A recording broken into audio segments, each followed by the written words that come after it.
Welcome সবাইকে আরও নতুন একটা ভিডিওতে। এবং আমার কাছে এই হোটেলে এই যে বসার জায়গাটা এটা খুবই সুন্দর লেগেছে। নিউ গ্র্যান্ড পার্ক হোটেলস, এবং এই হোটেলে সবচেয়ে সুন্দর জায়গা আমার কাছে মনে হয় এই যে ফ্লাইওভার থেকে দেখা যাচ্ছে এবং বিকালবেলা এই যে সূর্যটা দেখা যাচ্ছে। আমি আগের ভিডিওতে যেরকম বৃষ্টি নিয়ে ঝামেলার কথা বলছিলাম যে বৃষ্টি হওয়াতে কী প্রবলেমে পড়েছে, এই যে সূর্যটা দেখা যাচ্ছে এটা দেখার পর মনটাও ভরে যায়।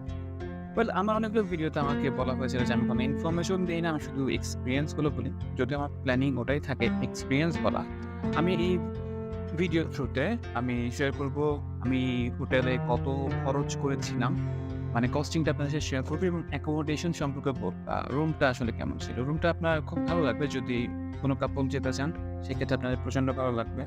খুবই সুন্দর একটা ভিউজ আপনি পাবেন এবং সার্ভিসটাও খুবই ভালো। আমি রেটিং করবো এটাকে, যদি আউট অফ 5 এ 4 রেটিং করবো সার্ভিসের দিক। তবে একটা তো কমপ্লেইন আছে। কমপ্লেইনটা এরকম যে আমি যে ম্যানেজারের সাথে ইনিশিয়ালি কথা বলছিলাম, ওনার মুখে কোনো হাসি ছিল না।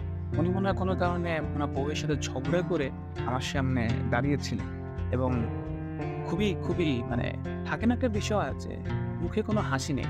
তার সাথে কথা বলতে যে আমারই খুব বিরক্ত লাগছিল যে এরকম চুপচাপ কেন, কোনো মুখে হাসি নেই। মানে যেই প্রশ্ন করছি সেই প্রশ্ন শুধু হ্যাঁ অথবা না। যাই হোক, এটা তার পার্সোনাল বিষয়, ওটা নিয়ে আমি কিছু বলতে চাই না। তবে আপনার কাছে যদি মনে হয় যে আপনি চট্টগ্রাম যাবেন এবং একটু ভালো জায়গায় থাকবেন যেখান থেকে খুব সহজে আপনি বিভিন্ন জায়গায় মুভ করতে পারবেন, দেন সেক্ষেত্রে জিএসি মুভটা খুবই সুইটেবল আমার কাছে মনে হয়। একটু বাথরুমটা ঘুরে আসি, দেন বাকি কথা। বাথরুমে যারা আসলে বাথটবে গোসল করতে কমফোর্ট ফিল করে না, তার জন্য একটু খারাপ লাগবে বাথটবে গোসল করাটা, বাট বাথটবটা কিন্তু খুবই ক্লিন। আপনি আমি আসলে ওই যে বললাম না বৃষ্টিতে ভিজে আসছি, সো আসলে শাওয়ার নেওয়ার মতো ওরকম কোনো অপশন থাকেনি, কারণ বৃষ্টিতে ভিজেই আমি নাজেহাল অবস্থায় ছিলাম। যেহেতু পতেঙ্গাতে ঘুরতে যেয়ে বৃষ্টিতে ভেজে হয়েছে এবং আরও কিছু স্পটে যখন নেমেছিলাম বৃষ্টিতে ভেজে হয়েছে, তো বাথটবটা ইউজ করা হয়নি শাওয়ার নেওয়ার জন্য। বাট বাথটবটা খুবই নিট অ্যান্ড ক্লিন ছিল। আমি মনে করি যে এটা যে কারোর ভালো লাগবে। ওকে, সো আমরা একটু ওয়াশরুম থেকে দ্রুত বের হব। ওয়াশরুমে এত সময় থাকা ঠিক না।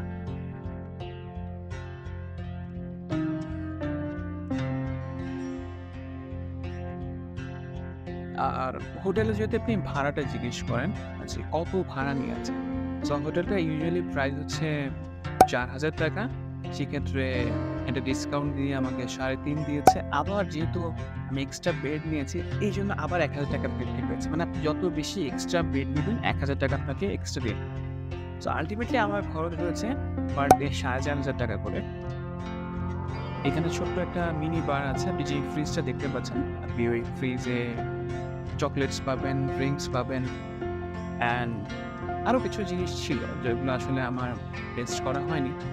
সেই জিনিসগুলো এমন না যে আপনাকে কোনো বার দেওয়া হচ্ছে, অ্যালকোহল দেওয়া হচ্ছে। জিনিসগুলো ড্রিঙ্কসই ছিল, সফট ড্রিঙ্কস। এবং এই যে মিররের সামনে দাঁড়িয়ে পোস্টার দেওয়া আমার খুবই ভালো লাগছে। কাইন্ড অফ খুবই লাইট ভিউ ছিল। সো আজকে ভিডিও এখানেই শেষ করছি। নেক্সট আবার কোনো একটা ব্লগে বা কোনো একটা ভিডিওতে আবার আপনার সাথে দেখা হবে। সেই পর্যন্ত ভালো থাকেন, সুস্থ থাকেন। আল্লাহ হাফেজ।